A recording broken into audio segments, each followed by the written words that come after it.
ಪಾಲ್ತಡಿ ಗ್ರಾಮದ ಬಂಬಿಲಗುತ್ತಿನ ಕಂಬಳಗದ್ದೆ ಕೂರಿಯು ಗುತ್ತಿಮರ ಕಂಬಳಗದ್ದೆಯಲ್ಲಿ ಪೂಕರೆ ಹಾಕುವುದು ಹಾಗೂ ಬಲ್ಲಿಗದ್ದೆಗೆ ಬಾಳೆ ಹಾಕುವುದು ಬಂಬಿಲಗುತ್ತು ಕುಂಚಾಡಿ ಹಾಗೂ ಗ್ರಾಮದ 10 ಸಮಸ್ತರ ಕೂಡುವಿಕೆಯಲ್ಲಿ ನಡೆಯಿತು. ಅದೇ ದಿನ ರಾತ್ರಿ ಗ್ರಾಮ ದೈವ ಹಾಗೂ ಕಲ್ಲುಟಿ ದೈವಗಳಿಗೆ ನೇಮೋತ್ಸವ ನಡೆಯಿತು. ರಾತ್ರಿ ಗದ್ದೆಯ ಸುತ್ತ ಕೋಳ್ತಿರಿ ದೀಪ ಉರಿಸಿ ನಾಗಣಿಸುವುದು, ಅನ್ನ ಸಂತರ್ಪಣೆ, ಎರುಕೋಲ, ಕುದುರೆಕೋಲ, ಕಂಡದ ಉರುವ, ಕಂಬಳ ಗದ್ದೆಗೆ ಪೂಕರೆ ಹಾಕುವುದು, ಬಳ್ಳಿಗದ್ದೆಗೆ ಬಾಳೆ ಹಾಕುವುದು, ಅನ್ನ ಸಂತರ್ಪಣೆ ನಡೆಯಿತು. ರಾತ್ರಿ ಕಲ್ಲುಟಿ ದೈವದ ಮತ್ತು ಗ್ರಾಮ ದೈವ ಅಬ್ಬೆಚಲಾಯ ನೇಮ ನಡೆಯಿತು. ಈಗಿನವರೆಗೂ ನಿರಂತರವಾಗಿ ಪ್ರತಿ ವರ್ಷ ನಡೆಯುತ್ತಿದೆ.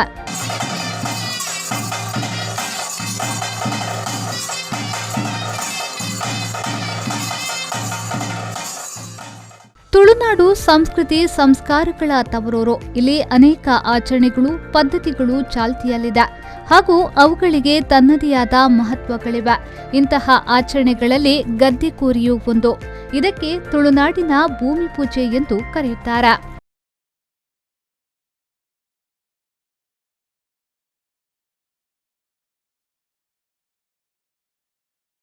ತುಳುನಾಡಿನಲ್ಲಿ ಬಳ್ಳಾಕುಲು ಅವರ ಆಡಳಿತಕ್ಕೊಳಪಟ್ಟ ರಾಜಮನೆತನಗಳಿದ್ದು, ಗ್ರಾಮೀಣ ಪ್ರದೇಶದಲ್ಲಿ ಅರಸು ಮನೆತನಗಳಿಗೆ ಸಂಬಂಧಪಟ್ಟ ಉಪ ಮನೆತನಗಳಿದ್ದು, ಅವುಗಳಲ್ಲಿ ಬೀಡು, ರಾಜ್ಯ, ಗುತ್ತು, ಬಾರಿಕೆ, ತಲೆಮನೆ ಎಂಬ ಮನೆತನಗಳು ಅಂದಿನ ಕಾಲದ ರಾಜಕೀಯ ಪದ್ಧತಿಯ ವ್ಯವಸ್ಥೆಗಳಾಗಿತ್ತು.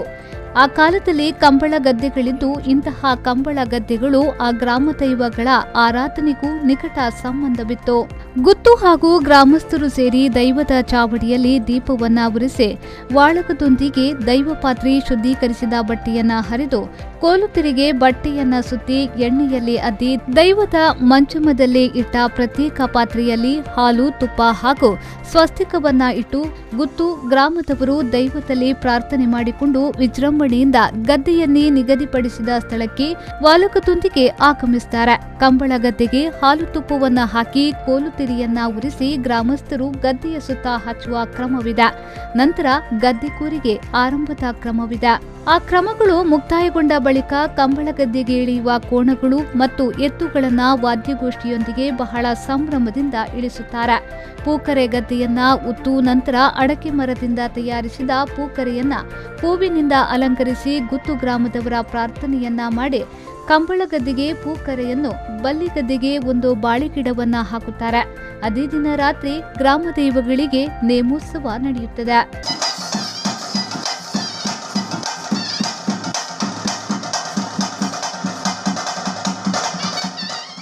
ಈ ಗದ್ದೆಕೋರಿಯನ್ನ ತುಳುವಿನಲ್ಲಿ ಭೂಮಿತ ಮದಿಮೆ, ಕಂಬಳದ ವಿಳೆಯ ಚಾವಡಿದ ಮೆಚ್ಚಿಗೆ, ಕಂಬಳದ ಗದ್ದೆಕೋರಿ ಎಂಬ ಹೆಸರಿನಿಂದ ನಾಡಿನ ಹಬ್ಬದಂತೆ ವಿಜೃಂಭಣೆಯಿಂದ ಆಚರಿಸುವಂತಹ ಪದ್ಧತಿ ತುಳುನಾಡಿನಾದ್ಯಂತ ನಡೆಯುತ್ತದೆ. ಭೂಮಿಯನ್ನ ಪೂಜಿಸಿ ಆರಾಧಿಸುವಂತಹ ತುಳುವರ ಸಂಪ್ರದಾಯ ಅನಾದಿ ಕಾಲದಿಂದಲೂ ನಡೆದುಕೊಂಡು ಬಂದ ಪದ್ಧತಿ.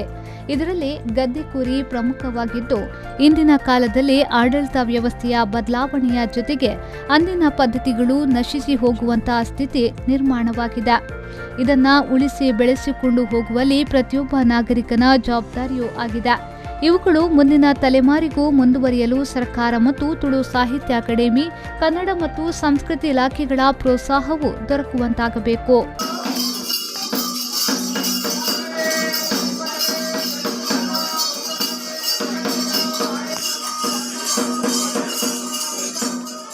ಅನೀಶ್, ವಿ4 ನ್ಯೂಸ್, ಪುತ್ತೂರು.